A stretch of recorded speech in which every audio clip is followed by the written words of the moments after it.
After a eukaryotic cell transcribes a protein coding gene, the RNA transcript called a pre-mRNA is processed.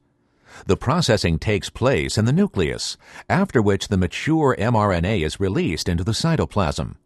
Ribosomes in the cytoplasm translate the mRNA into protein. Here we focus on one of several RNA processing steps called RNA splicing. The pre-mRNAs, just like the genes from which they are transcribed, contain regions that do not code for the translated protein. These non-coding regions, called introns, interrupt the coding regions, called exons, and must be removed. As soon as a pre-mRNA is transcribed, it is quickly bound by several complexes called small nuclear ribonucleoprotein particles, or snRNPs, pronounced SNRPs for short. As the name suggests, SNRPs contain RNAs and proteins. The SNRPs are responsible for splicing introns out of pre-mRNAs.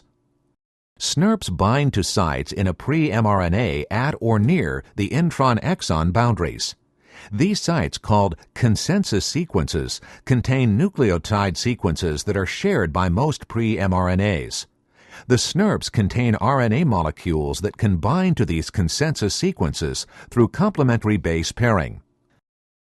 In addition to the SNRPs that have bound to the consensus sequences, other SNRPs, not shown, attach to other sequences within the intron.